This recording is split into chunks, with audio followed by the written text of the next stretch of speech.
It's Brian Preston, the Money Guy. Since the year 2000, home prices have been on a steady incline. They've been increasing through time for the most part, but really, since 2020, from the 2020 COVID downturn until now, home prices have gone up 33%. So it is a huge run in a very short amount of time. And of course, this is the median home price according to the Federal Reserve. We've seen a drastic increase in the cost of homes. If I didn't know better, I would think this was a data error. I Okay. mean, seriously, Yeah. when you look at this, when you see such an outlier event, you think this is a data error. But that's only one part of this. So the rapid third appreciation in such a short period of time. But, Bo, it's even worse.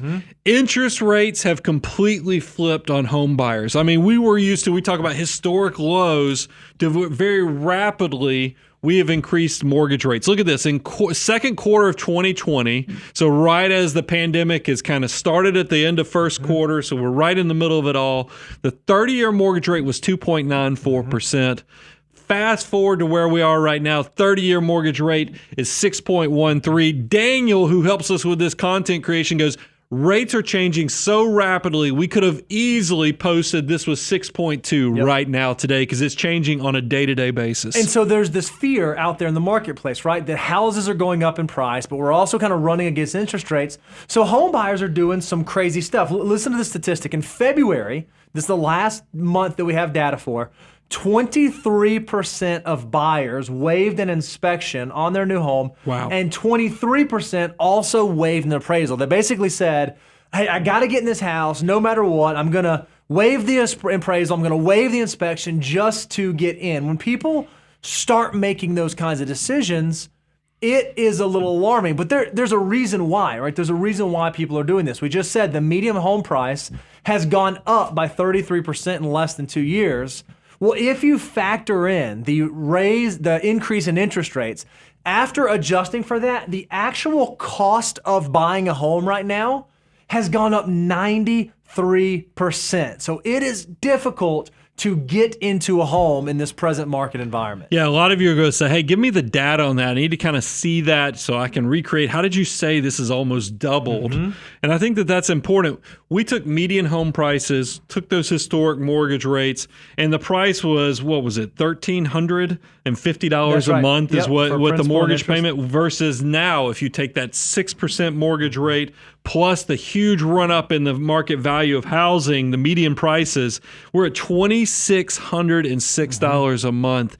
That is where 93% comes from. That's mind blowing. It really is. And so what happens is, as you can imagine, if the cost of housing is going up, it's going to alter and it's going to have a negative impact on one of the ratios that we keep the closest eye on. If you look at the mortgage payment to income ratio, it's also gone up significantly. You hear us talk about on the show all the time, when it comes to housing costs, you want to stay about 25% of your gross income. Now, we consider that principal, interest, taxes, and insurance. All of those should be below 25%.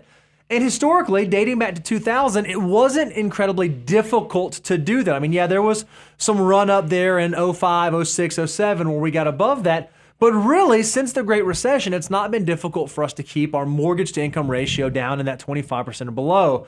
But here in the last year, because of how much prices have increased, it's blown up. Bo, this has been one of my biggest frustration points because I love sharing our real world content on how you should navigate your personal finances. And then to find out that something that we're sharing is really putting people in a pinch, a squeeze situation, because there is nothing wrong with us sharing that 25% of your gross income should be your housing allowance. But it seems a little tone deaf and light. I mean, when you see that hockey stick of prices going up 33%, you can't help but say, something has been impacted here. There needs to be some type of discussion of what happens when this hits you. Hang in there. We actually have an entire kind of decision matrix for you to know how you can navigate this and even go beyond the 25% we've shared in the past. And again, one of the reasons people are doing this is, why are people allowing themselves to get out on this ratio? It's because the housing market is different than it has been historically. If you look at the median home in this country right now, it's on the market for just 31 days before closing. For some context, in more normal times, it normally takes 60 to maybe even 90 days for a home to hit the market and get off the market in closing. So even now, our inventory is turning over incredibly quickly. Yeah, and that's the part about that is that I know when I've sold houses in the past, I mean, to think about, and I've seen this in my neighborhood too, we're seeing contracts, double digits contracts above asking. Yep.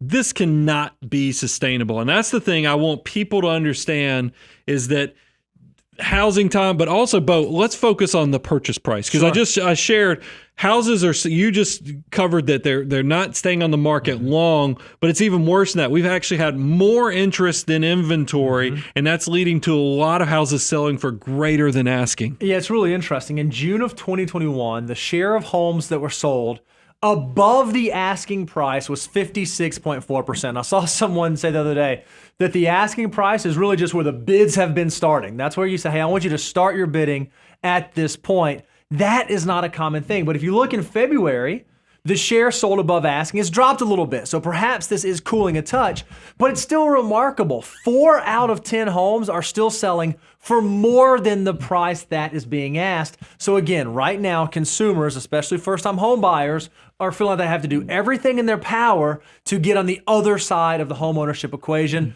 So they're willing to get out ahead of their skis just to get into a home that they should be in.